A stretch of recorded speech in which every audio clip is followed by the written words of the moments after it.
Hi అండి, welcome to my channel.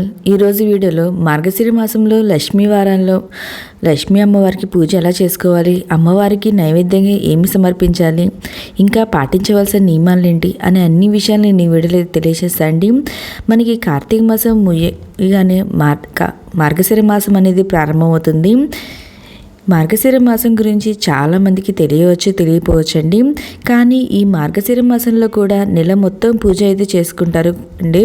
కానీ నెల మొత్తం పూజ చేయడం కొంతమంది కుదరవచ్చు, కొంతమంది కుదరపోవచ్చు కదండి. కనీసం మార్గశిర మాసంలో వచ్చే గురువారం నాడు దీనిని మార్గశిర లక్ష్మీ వారం అంటాము.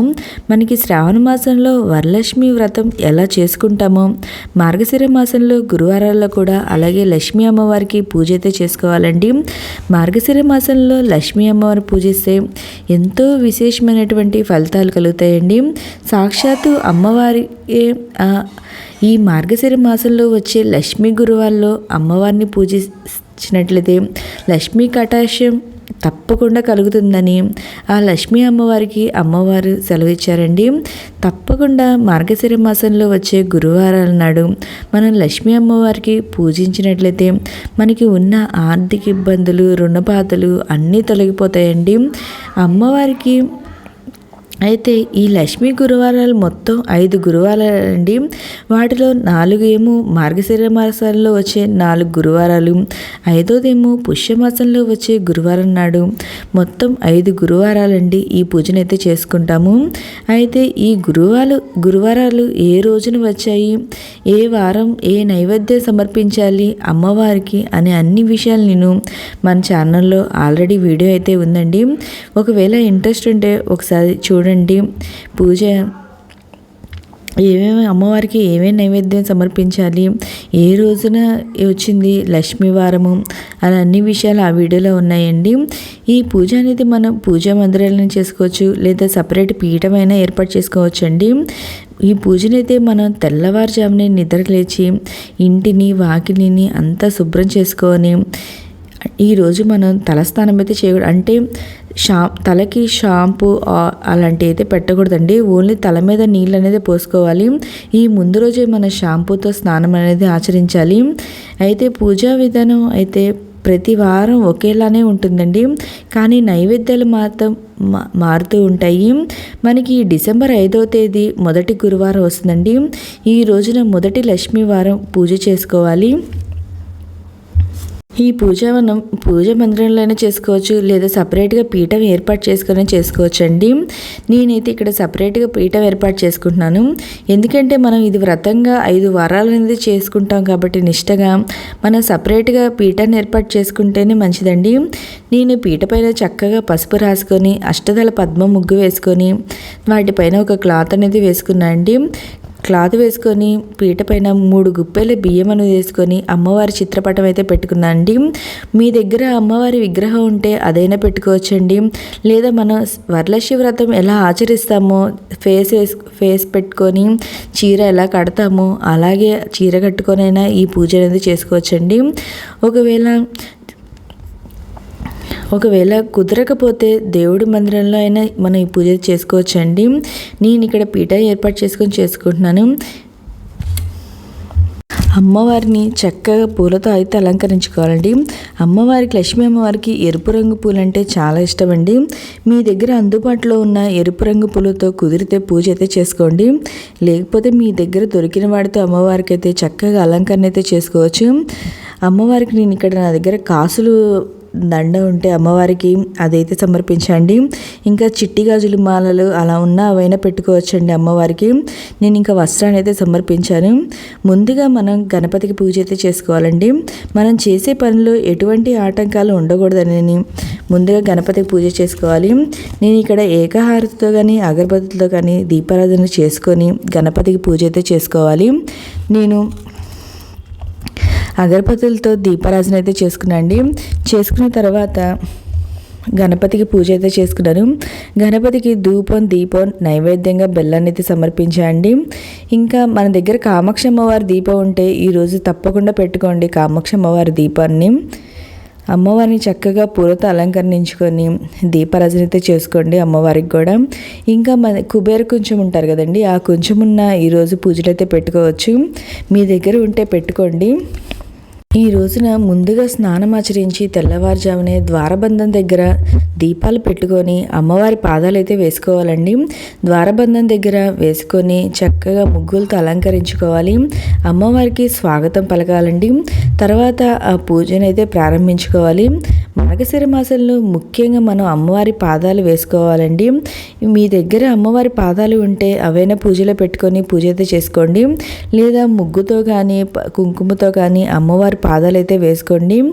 నా దగ్గర ఇంకా మీ దగ్గర అమ్మవారి విగ్రహం ఉన్న విగ్రహం అయినా పూజలో పెట్టుకొని పూజ అయితే చేసుకోవచ్చండి. నేను ఇక్కడ నా దగ్గర అమ్మవారి విగ్రహం ఉంటే పూజలో పెట్టుకునండి. ఇంకా నా దగ్గర చిట్టి గాజులు అమ్మవారి కాయిన్స్ ఉంటే అమ్మవారి అష్టోత్తరం చదువుకుంటా అమ్మవారికి పూజ అయితే చేసుకునండి. మీరే అమ్మవారి చక్కగా పూలతో అలంకరించుకొని మనం పూజ అయితే చేసుకోవచ్చు. మనం షోడోపచారంతో అయినా పూజ చేసుకోవచ్చు అండి. మాకు అది కూడా కుదరదు అనుకుంటే భక్తి శ్రద్ధలతో దీపారాధన చేసి అమ్మవారి అష్టోత్తరం కానీ కనకదార స్తోత్రం కానీ పారాయణం అనేది చేసుకోవచ్చండి. ఒకవేళ పారాయణ చేయడం రాకపోతే వినడం కానీ చేయండి, చాలా మంచిది. నెలలో వచ్చే గురువారంలో మహాలక్ష్మికి పూజ చేస్తే అప్పుల బాధలు తొలగిపోతాయి, సంపదలు కలుగుతాయండి. పరాశర మహర్షి నారదుడికి చెప్పినట్లు పురాణాల్లో కూడా ఉందండి. అమ్మవారికి ఇలా పూజ మొత్తం చేసుకున్న తర్వాత మనం అక్షింతలను చేతిలో పట్టుకొని మార్గశిర లక్ష్మీ వారం వ్రత కథను చెప్పుకోవాలండి. ఇక్కడ అమ్మవారికి నైవేద్యంగా మనం ఒక్కొక్క వారం ఒక్కొక్క విధంగా పెట్టాలండి.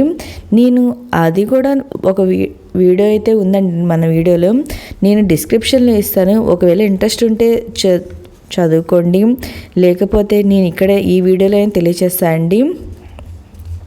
ఈ వ్రతకథ ఏమిటి అనేది నేను నెక్స్ట్ వీడియోలో అయితే తెలియజేస్తాను. ఆ వ్రతకథ చదువుకున్న తర్వాత అక్షింతలు అనేది తలపైన వేసుకోవాలి. ఇక్కడ మనం మొదటి గురువారం వచ్చి అమ్మవారికి పులగం నైవేద్యంగా సమర్పించాలి. రెండవ గురువారం వచ్చి అట్లు తిమ్మనం సమర్పించాలండి. మొదటి గురువారం వచ్చి డిసెంబర్ 5వ తేదీ వచ్చింది, రెండో గురువారం వచ్చి డిసెంబర్ 12వ తేదీ, మూడో గురువారం వచ్చి డిసెంబర్ 19వ తేదీ. ఈ రోజున అప్పాలు పరవాన్నం నైవేద్యంగా సమర్పించాలి. నాలుగవ గురువారం వచ్చి డిసెంబర్ 26వ తేదీ. ఈ రోజున పులిహార గారెలు సమర్పించాలండి. ఈ 4 గురువారాలు పూజ అనేది చేసుకున్న తర్వాత ఆఖరి గురువారం, అది పుష్యమాసంలో వచ్చే 5వ గురువారం నాడు పూజ అనేది చేసుకొని ముత్తైదులకు భోజనము తాంబూలము సమర్పించి ఆశీర్వాదాలని తీసుకోవాలండి. మామూలుగా అయితే ఏ పూజ చేసినా చివరిలో ఉద్వాసన అయితే చెప్తారు, కానీ మార్గశిర మాసంలో గురువార వ్రతంలో అమ్మవారికి ఉద్వాసన చెప్పరు. ఉద్వాసన అంటే వెళ్ళి రమ్మని అర్థం అండి. శ్రీ మహాలక్ష్మి ఇంట్లో తిష్ట వేసుకొని కూర్చోవాలి అనుకుంటాం, కానీ వెళ్ళిరమ్మని ఎవరు చెప్పరు కదండి, అందుకే ఉద్వాసన అయితే చెప్పరు. కానీ కొన్ని ప్రాంతాల్లో అయితే ఉద్వాసన చెప్పే సాంప్రదాయం అయితే ఉంది.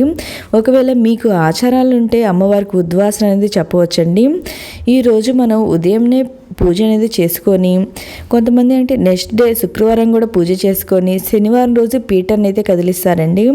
లేదా కుదరదు అనుకునే వాళ్ళు ఈ గురువారం రోజు ఉదయం పూట పూజ చేసుకొని సాయంత్రం ఈ పీఠం అయితే కదిలించవచ్చండి. లేదా శుక్రవారం కూడా పూజ చేసుకొని శనివారం రోజు ఈ పీఠాన్ని కదిలించవచ్చు. ఈ పూజ చేసుకోవడానికి ఆచారాలు అలా ఏమీ అవసరం లేదండి, ప్రతి ఒక్కరూ ఈ పూజ అయితే నిర్వహించుకోవచ్చు. ఇంకా చివరిగా అమ్మవారికి టెంకాయ సమర్పించి కర్పూర హారతి అయితే ఇవ్వాలి. ఇంకా ఈ పూజ చేసుకోవడానికి కొన్ని నియమాలు అయితే తప్పనిసరిగా పాటించాలండి. అవి ఏమిటి అంటే మార్గశిర మాసంలో నోమునొచ్చే స్త్రీలు గురువారంలో అత్యంత శుచిగా ఉండాలి. ఈరోజు తలకు నూనె అయితే రాసుకోకూడదండి, తలకు జుట్టు చిక్కు తీయడం చేయకూడదండి, సూర్యోదయం సూర్యాస్తమయం సమయంలో నిద్రపోరాదు. భక్తి శ్రద్ధలతో ఈ వ్రతాన్ని అయితే ఆచరించాలండి. ప్రతి ఒక్కరు ఈ వ్రతాన్ని ఆచరిస్తే మనకి చాలా మంచిదండి. మనకున్న అన్ని ఇబ్బందులు అన్ని బాధలు తొలగిపోయి అమ్మవారి అనుగ్రహం అయితే మనందరి మీద ఉంటుంది. ఇంకా ఈరోజైతే ఈ వ్రతం ఆచరించే రోజు నాన్ వెజ్ తినమాకండి, ఇంకా బ్రహ్మచర్యం అయితే పాటించండి, ఇంకా నేల మీద అయితే పడుకోండి. ఓకే అండి, మీకు ఇంకా ఈ పూజకి సంబంధించి ఏమన్నా సందేహాలు ఉంటే నాకు కామెంట్ బాక్స్లో కామెంట్ పెట్టండి, ప్రతి ఒక్కరికి రిప్లై అనేది ఇస్తాను. థ్యాంక్ యూ అండి, థ్యాంక్ యూ ఫర్ వాచింగ్. మన అన్ని గురువారాల్లో ఈ పూజ ఇట్లనే చేసుకోవచ్చండి, సేమ్ ప్రాసెస్. ఇంకా మీ దగ్గర ఏమన్నా అమ్మవారికి సంబంధించి మంగళకరమైన వస్తువులు ఏమన్నా ఉన్నా అవన్నీ కూడా మనం ఈ పూజలు అయితే పెట్టుకోవచ్చండి, పెట్టుకొని పూజ అయితే చేసుకోవచ్చు, ఏం కాదు. ఓకే అండి.